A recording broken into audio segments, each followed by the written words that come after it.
So it's a self-defense technique. So they're looking at basic Randori kata techniques and basic takes that you know from your basic stuff, like the Shishi Hon no Kuzushi.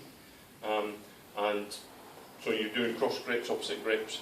But they're doing self-defense stuff. So what you're trying to do is, if you were doing it in a fight on the street, you wouldn't let them get up. You would pin them. You would either pin them or break something. You would, wouldn't you? On the street, if somebody attacks you, you would hurt them. It's only fair. It's the bottom line is you're protecting yourself, aren't you? And that's what this cat is all about. So you need to, if you don't finish the technique, then it's because they've either splatted, i.e. face planted, or they're dead as they're hitting the floor. That's basically the self-defense aspect of it. So, 19 in the first set, there's three parts. There's 19 in part 1, 18 in part 2, and part 3 is 20 techniques. And they're all done from, it's called the Dogi Dori, the third section, which is all grips from your gi. So somebody's grabbing you, trying to choke you, or whatever, but they're all gi grips. So the techniques from that. That's the last part that we're not going to cover. We won't have time to cover it today. What we're doing today is parts 1 and part 2. The easiest way to remember it is to break them down into sections. Don't try and think, oh, 19 techniques, I'll never remember them. Don't think of it like that. Part 1, A, 8 techniques. So part A is 8 that you've just done. Part B, 5 techniques. Part C, 6 techniques. That's easy, and that's your first section. Yeah, so that's part 1. So we're going to do the next 5 techniques, and you all know the techniques already. It's just a slightly different take. Okay? That's the easiest way to remember it. So we do cross grip, and it's number 1. So you go here, and then number 4. So cross grip, number 4. 1 and 4. That's it.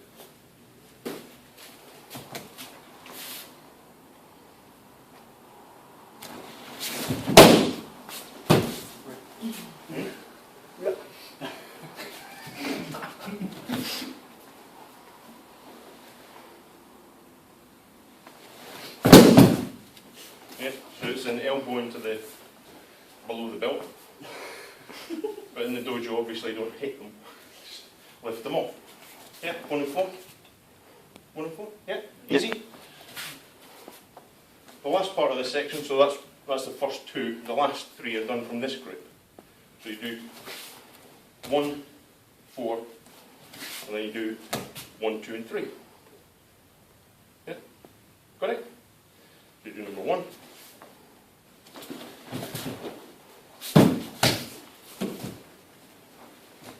Number 2.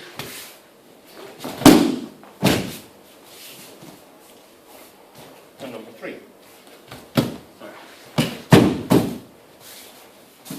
Simple. Yeah? In pairs. So there's 2 from Menuchi, 2 from Yokomenuchi, and 2 from Skiari. It's the easiest way to remember it. So that's Uki's attack basically. Menuchi, Yokome, Skiari, and then a kick, Skiari. Yeah. The first 2 are Irimi, so you're the entering techniques. So as John attacks for the first one, we're going here to break his balance. So we're trying to get his weight to go on one foot so that we can capitalise on it.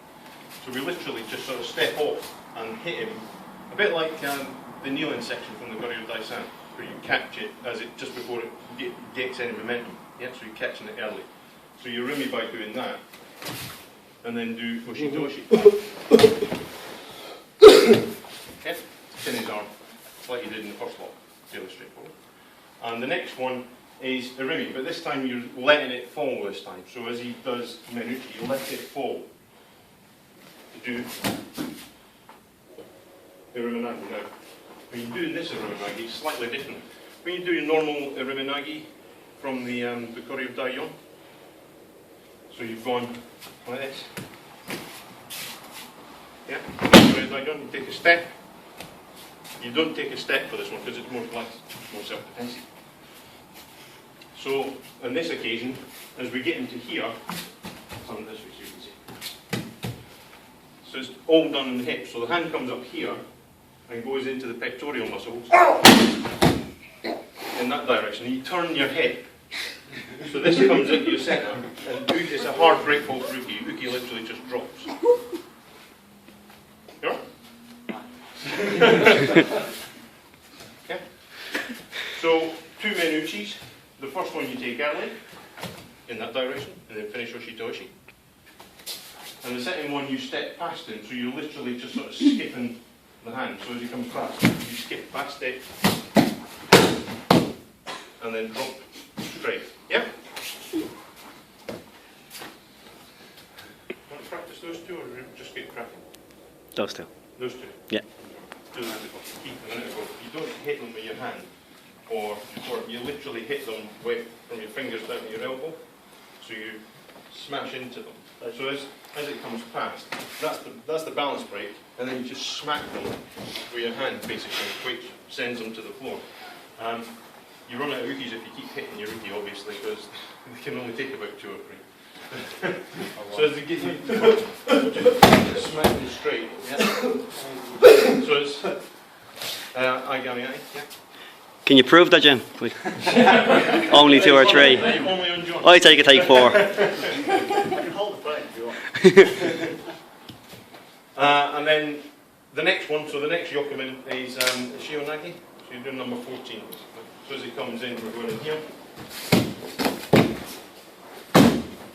He goes round, not me. Yeah? So you do 1 step, and it's basically a bit of a lasso technique. Yeah? And using that, so if you just do a yokomen strike, so if he's actually trying to hit, I'll move out of the way. His weight comes onto that part of the foot. Yeah? When you're doing a yokomen, when you're trying to, or a haymaker basically. The weight comes onto that front part of the foot. And it's that we're trying to accelerate so that he then spins. Yeah, so you're trying to capitalise on the weight on the front foot. Yeah, really straightforward. Can you show the second one again, please? So as he comes, the first one. Sorry, Joe. I've done it that way. So the first yokomen, you can't remember who coined this. It's a bit like hitting them with a big wet fish. Yeah? I don't know. I don't know. So you sort of make that go quite limp. Like Yoshi. Yeah. And you kind of, and it's one of the, it's a bit of a koku nagi technique. So you're sort of breathing out, you kind of breathe out as he hits. So as he does the yokomen, you do that, which pushes his weight onto the back foot, and then you can smack him. But it's that, no weight, so no effort. Yeah, you breathe out and relax. It should give you enough weight to break the balance from that, because it's an early take, remember. Yeah, so you do, in this section, you do 2 early ones and 2 late ones. And you step through in that one? Yeah, just as you smack him through. And then the Shionagi technique, as he comes in, it's a late take, so you step in and avoid it.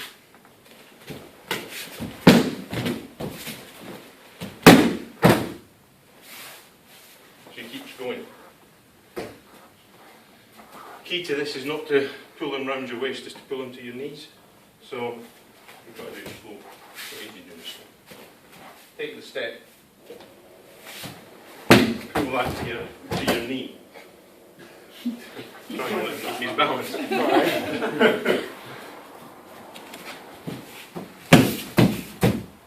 So it goes to your knee, yeah. And then finish with Shionagi. If you should keep going. If you pull him to your knee, you should keep going so that you can just do that. That's bring them balance a bit before you go like me.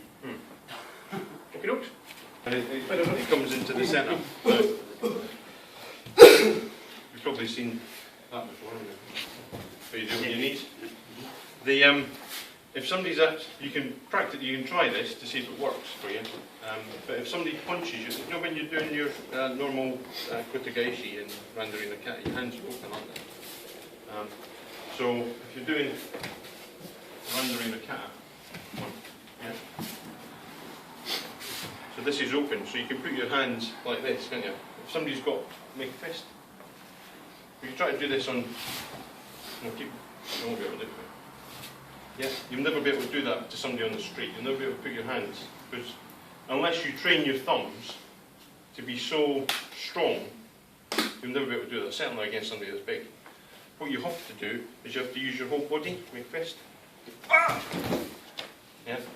So you use your whole body by keeping your arms tight and keeping their fist, so you make their fist tighter.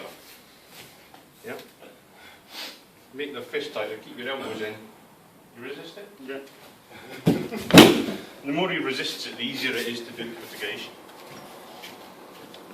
You try that, because that's basically the technique. So from the punch, you go here,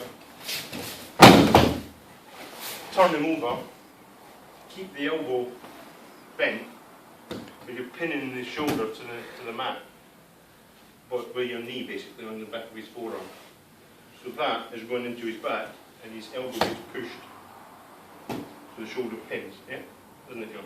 Yeah.